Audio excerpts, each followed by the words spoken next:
Your next competency checkoff will be for a non-stress test. And this is a fetal non-stress test. So you do everything that you would do to put the patient on the monitor. You would explain the procedure to the patient. You would gather your equipment. You would put on gloves if needed. You're going to select the right band or a belt. You're going to get the ultrasound out.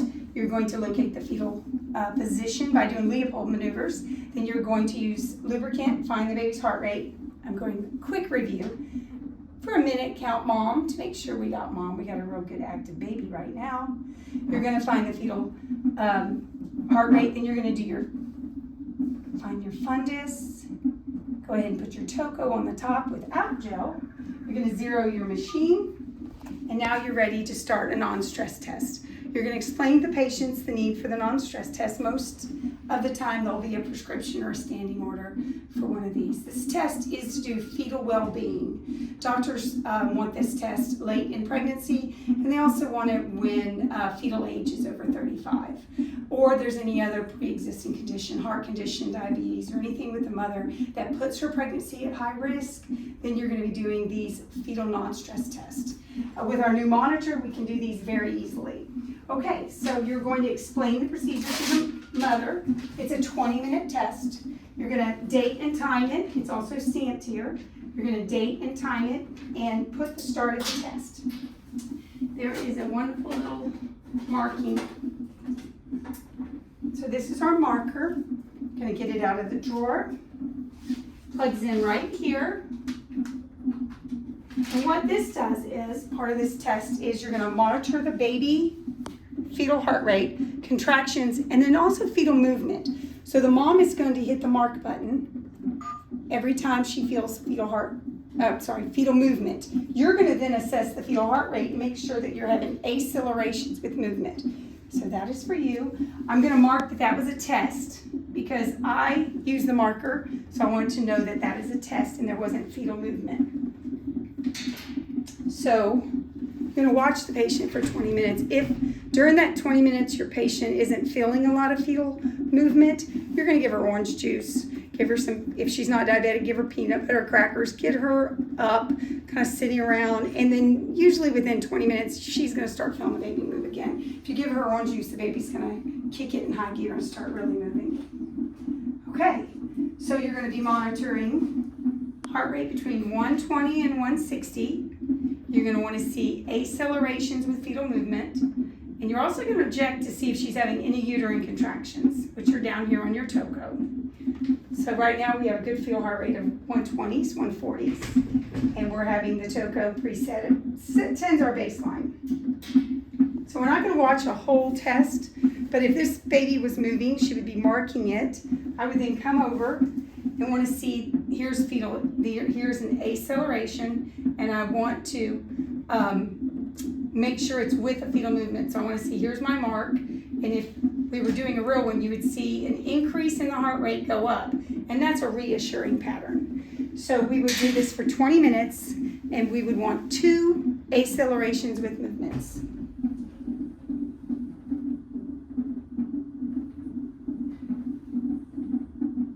Now nurses, we would send this to the OB doctor. We can't really actually interpret this for them. But if you do see 2 fetal movements in 20 minutes with increased fetal heart rate, that's called a reassuring or a reactive or a normal stress test. A non-reactive stress test would have the baby moving around and the mom would be marking fetal movement and we wouldn't have the accelerations.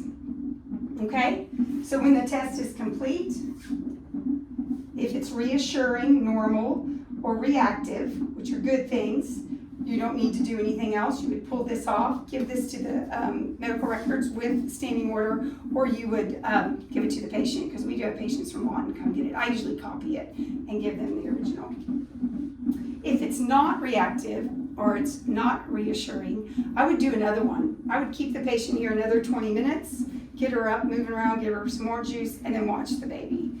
And if it's not reactive after 2, then I would absolutely get her to call her physician, is what I would do. Okay, so for check-off purposes, you put her on the monitor, explain to her what a stress test is, you give her the marking, out of there. You tell her to mark every time that she feels fetal movement. You also want to, you can come and go, but you also want to come in and look at her marks and make sure that you're getting reassuring movements. Sometimes they say if you get 2 in 10 minutes, you don't have to do the whole 20 minutes. I do a whole 20 minutes to make it a complete test. Sometimes you'll have 10 movements with accelerations. But I do the whole 20 minutes. That makes it a complete test. So even though they have to, don't cut it short, do the whole 20 minutes. Because her OBGYN will appreciate it when he gets it, because he'll have to interpret as a full complete test with the 20 minutes. Okay, and then after that, you're completed. And that is how you're going to do your competency, is the checkoff I showed you. The monitor, explaining the procedure, giving her that. And then when it's over, I'd write it in time, and he can actually add it up. I don't know if all of you guys know how to read this paper, but from this line to that line is a minute. These little lines are 10 seconds, and the big lines are a minute. So how I would know how long this test is, I would say we started the test, let's say here, it'd be 1, 2, 3, 4, 5, 6, 7 minutes. Okay, the green area here is a reassuring heart pattern, which is 120 to 160, and she's staying right in it. You're going to watch through this. Baby's heart rates dip sometimes when they're sleeping, but she's marking, and we're getting a really good acceleration. He's moving now. I feel like I'm teaching and doing checkoffs. It's 2 different things. Yeah. Okay, Lisa, right here's a good one. So right here, she has, and you can also see it on the screen, guys. She's marking it here, and you see the acceleration. Okay, but then you also have it here. Lots of fetal movement, baby's heart rates compensating. The way I explain it to people is, if I start doing jumping jacks, my heart rate would go up. The baby's moving, his heart rate or her heart rate will go up. It's a way to explain it to your patients. Okay, that's really reassuring normal. Perfect. And I like that you're having no contractions down here.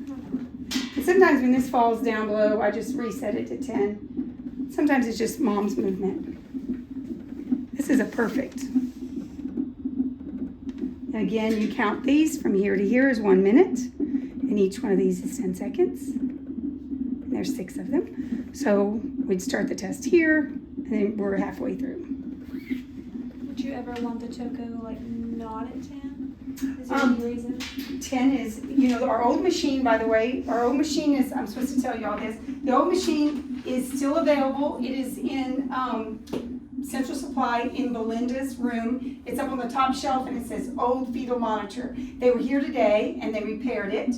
They are working on it, and it'll be used if we ever have 2 patients at one time, or if this one is not working. But the other one, I've charged the battery and everything's in it. That other machine can do twins also, but can also do internal fetal scalp monitoring. And this one has capabilities, but we didn't order all those parts because we're not doing OB right now.